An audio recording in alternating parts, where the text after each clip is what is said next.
Friends, তোমরা কেমন আছো? আশা করি তোমরা সকলেই খুব ভালো আছো। আজকে তোমাদের জন্য আবার একটা নতুন ভিডিও নিয়ে চলে এসেছি। তোমরা দেখতেই পাচ্ছ, আজকে আমি তোমাদের জন্য নিয়ে এসেছি বাড়িতে তৈরি কিভাবে করবে গোলাপ জল। তা মার্কেট থেকে তোমাদের কিনতে গেলে গোলাপ জল অনেক রকম কোম্পানির পাওয়া যায়, সেটা তার মধ্যে কিছু হলেও কেমিক্যাল মেশানো থাকে।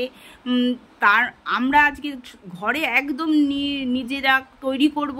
কিভাবে করব প্রথম থেকে কিন্তু শেষ পর্যন্ত না দেখলে কিন্তু তোমরা বুঝতে পারবে না। প্রথম থেকে শেষ পর্যন্ত পুরো ভিডিওটা দেখবে। আর কিভাবে করব, কিভাবে স্টোর করব, একদম আমি তোমাদের ডিটেলসে দেখাবো। আর দেখো, দু রকম আমরা গোলাপ জল তৈরি করেছি। একটা গোলাপ 4-5টা তোমাদের কিন্তু গোলাপ জোগাড় করতে হবে, তার জন্য আর কিছুই লাগবে না। আর তার জন্য কয়েকটা কন্টেনার আমরা রাখবো, যেটার মধ্যে আমরা গোলাপ জলগুলোকে তৈরি করে ঢালবো। তা দু রকম আমরা পাবো।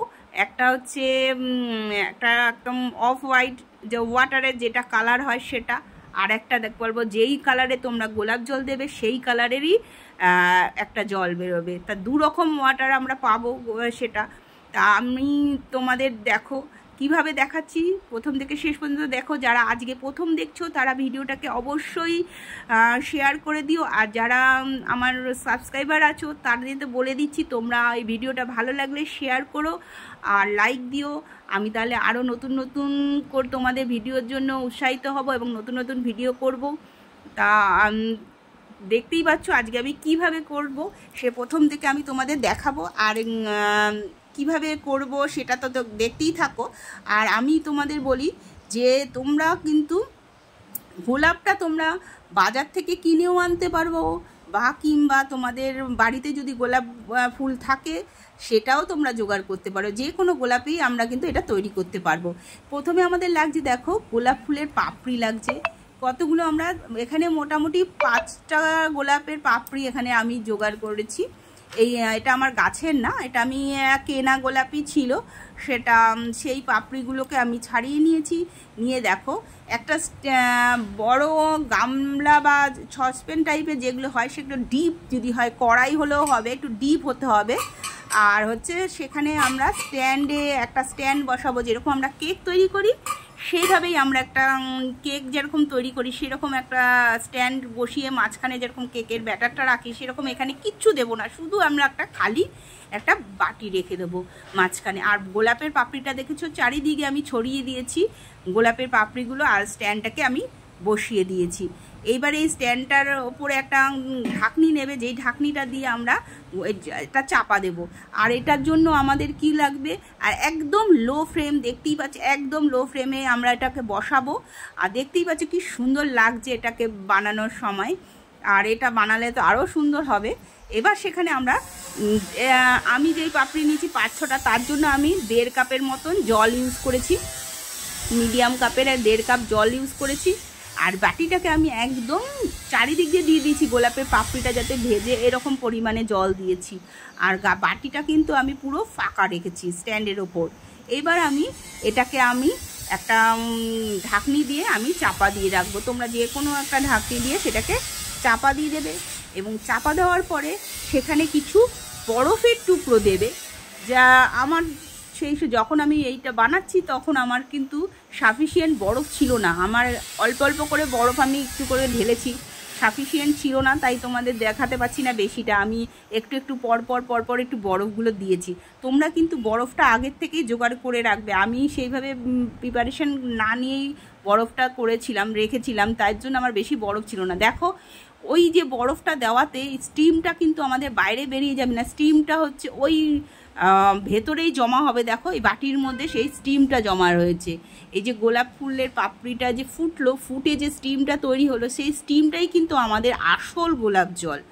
আর যেটা পাপড়িগুলো ফুটেছে সেটা তো আর গোলাপ জল আছেই, সেটাকেও আমরা ফেলে দেবো না, সেটার থেকেও আমরা কিন্তু আবার গোলাপ জল পাবো, যেটা আমরা ছেঁকে নেব সেই জলটাকে। আর ওটা তো একটা ফ্রেশ জল। দেখো কি সুন্দর একদম ডিপ কালারটা হয়েছে, কেননা আমার গোলাপটাও ছিল মেরুন, ডার্ক মেরুন, আর এটাও দেখো কত ডার্ক কালারটা এসছে।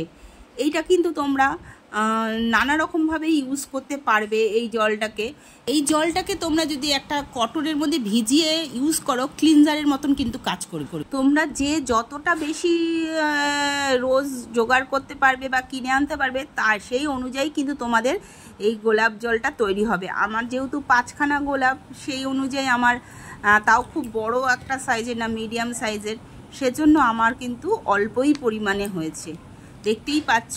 এবার আমি আমার এই রোজ ওয়াটারটাকে আমি এইটার মধ্যে ঢেলে ফেললাম।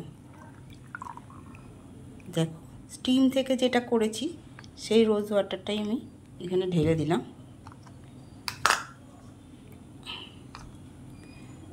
দেখো এইটাতে পুরো ভরে গেছে।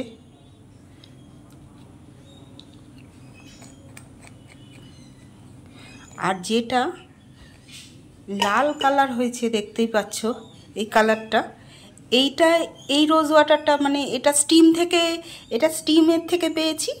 আর এইটা হচ্ছে রোজের প্যাটেলগুলো ছিল, সেটাকে আমি জাল দেওয়ার পরে এই কালারটা এসছে। দেখো এত ডার্ক কালারটা এসছে, যেহেতু রোজগুলো আমার মেরুন, সেই জন্য এত ডার্ক হয়েছে। পিঙ্ক হলে এতটা হতো না, তাই এটা ডার্ক হয়েছে। এইবার আমি এটাকে কি করব, এইটাও আমি একটা ইসের মধ্যে ঢেলে ফেলছি।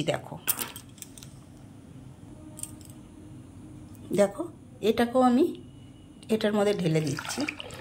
এই রোজ ওয়াটারটা কিন্তু এই রেড যেটা কালার হয়েছে, এই ওয়াটারটা কিন্তু তোমরা ফ্রিজে রেখে 7-8 দিন তো ইউজ করতেই পারবে। আর এটা অবশ্যই ফ্রিজে রাখবে। আর এটা থেকে তোমরা অনেক দিন, 1 মাসের ওপর ইউজ করতে পারবে। এটাকে তোমরা 1 মাসের ওপর ইউজ করতে পারবে। আর এটাকে তোমরা 1 সপ্তাহের ওপর ইউজ করতে পারবে। এটা অ্যাজ এ টোনার হিসাবে ইউজ করবে। আর এটা তো রোজ, এটাও টোনার হিসাবে ইউজ করতে পারো, কিন্তু এইটাতে এটাও কিন্তু খুব ভালো কাজ করবে। ঠিক আছে, তাহলে তোমরা কেমন লাগলো ভিডিওটা অবশ্যই জানিও। আবার দেখা হবে নেক্সট ভিডিওতে।